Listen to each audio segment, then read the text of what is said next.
Hello, everyone. This is Jeff Hendricks of the Robinson Film Center.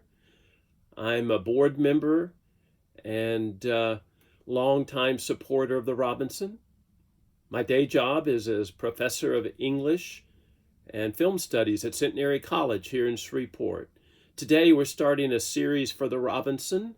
Mine is entitled Film 101, where during this time, where many and hopefully most of us are at home, we can still see films, think about them, and experience them. And so, what we'd like to do is to continue our commitment to film education and to film as an art form that's important to the community, indeed, a sort of community glue, in the sense that around film we can come together, discuss, think about serious issues on a personal and community level. Film is a wonderful way to bring that discussion to life. So today, I'm starting a series. I'm going to be looking at a few films in the fantastic genre, which might include fantasy, science fiction, and other strands of the fantastic.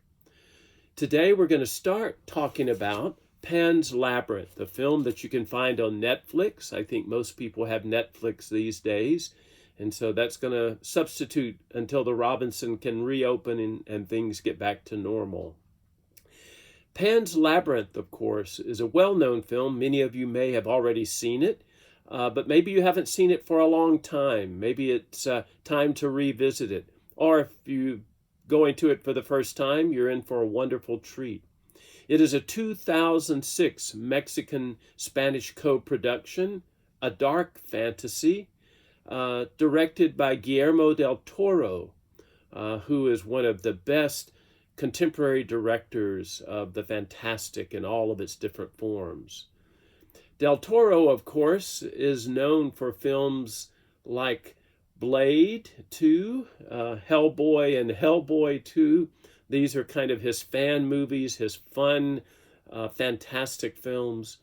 Pan's Labyrinth in 2006, and then later, an even more well-known film, perhaps, for many of you, The Shape of Water, which in 2017 won the Academy Award for Best Picture, and he won Best Director for that as well. Del Toro uses fantasy to get at a lot of different issues, many of them very serious issues, but they are constructed in many ways like fairy tales. As we all know from our childhood, fairy tales contain truths that are useful for all of us. And so hopefully we can look at this film and think about what we can learn from Pan's Labyrinth. Okay, to start with, the film was very successful when it came out. It was nominated for 6 Academy Awards, winning 3: cinematography, art direction, and makeup. It is a fantastic film to look at. Let me say, if you haven't seen it yet, it's a very powerful film, very emotional film. Del Toro doesn't steer away from violence. There are a couple of gruesome, violent scenes, but it is ultimately a beautiful film. It is the story of a young girl, Ophelia. The setting is 1944, right after the Spanish Civil War of 1936 to 39, where the left-leaning democratic government of Spain was fighting the authoritarian, more traditional Hitler and Mussolini supported regime of Francisco Franco. Franco's group would eventually win that war, and Spain would enter several decades of authoritarian rule under Franco. In this particular story, Ophelia is a young girl whose mom has just married an army captain who works in Franco's regime, and they are sent to this distant outpost in a forest. Ophelia is a dreamer. She loves books, she loves stories and fairy tales. Her mother, on the other hand, is a very practical woman who, after her husband dies, Ophelia's father, marries this Captain Vidal, who represents all of the very strong, authoritarian, patriarchal, very rigid rules of this regime. The film itself has several themes, several things that I think you want to think about and look at as you return to the film or see it for the first time. One is that the film is a fantasy. It addresses issues of what is real and what is fantastic. And it asks us to think, what is the role of fantasy in our own life? The genre that this seems closest to is maybe what we would call magical realism, which is generally associated with literary works coming out of Latin and South America in the last 30 to 40 years, where writers combine very realistic details with also fantastic events. This film absolutely fits into this genre, and it raises that issue: what is the role of realism and the fantastic in our own lives?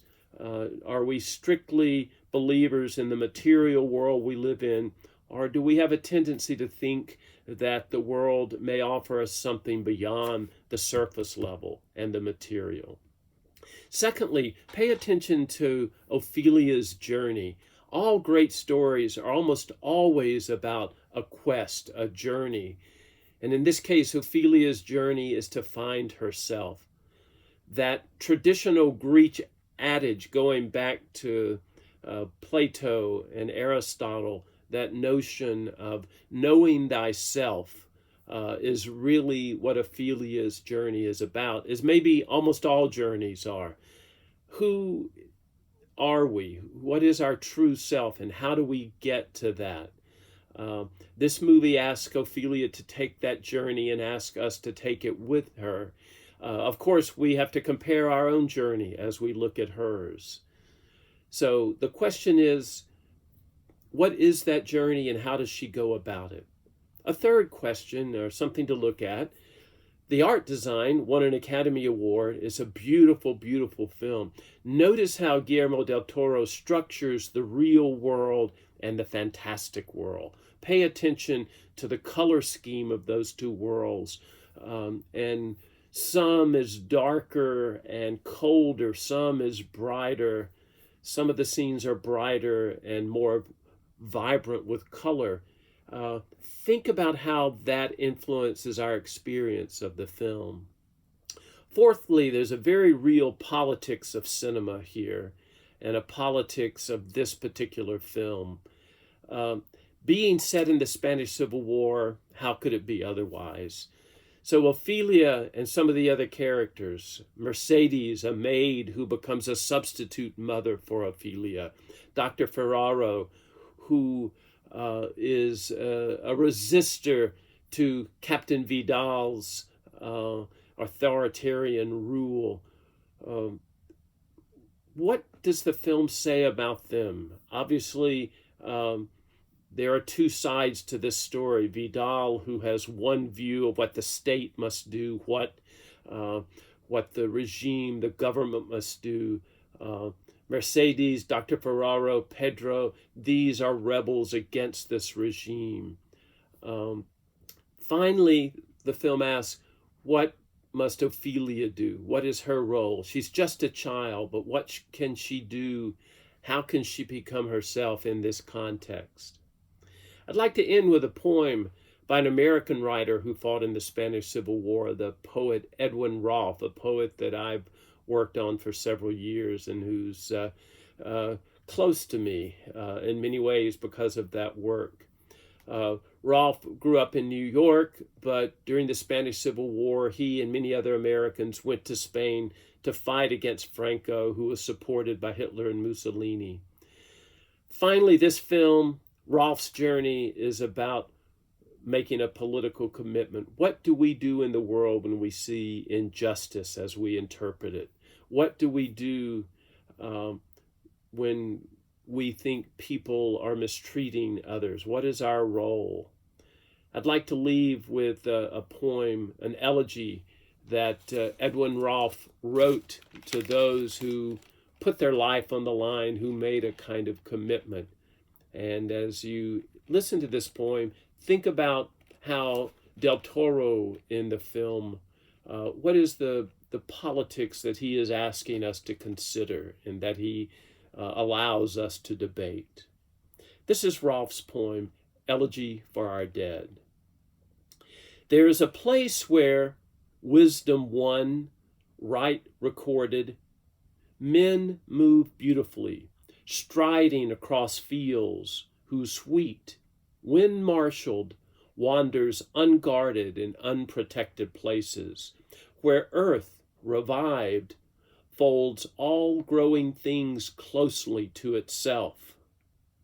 The groves of bursting olives, the vineyards ripe and heavy with glowing grapes, the oranges like million suns, and graves where lie, nurturing all these fields, my friends in death.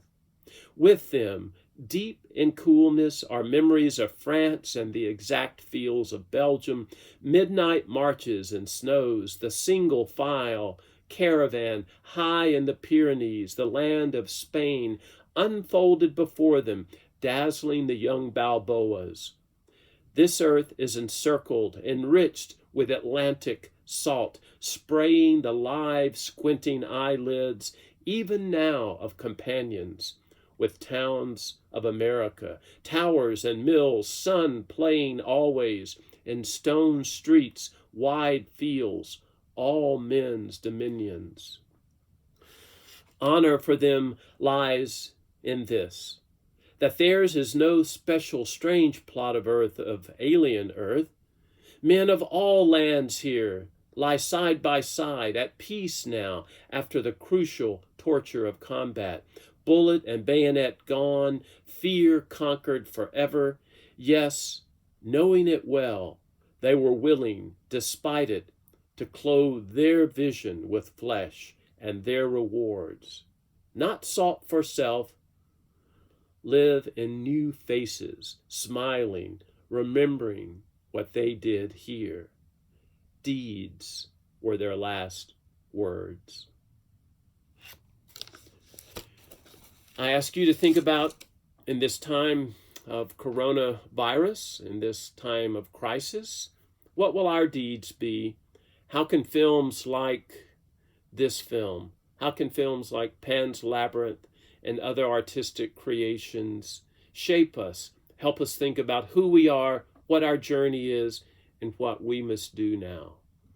Thank you very much for listening, and if you like what we do, certainly consider supporting the Robinson Film Center during the coronavirus. Thank you very much, and see you soon.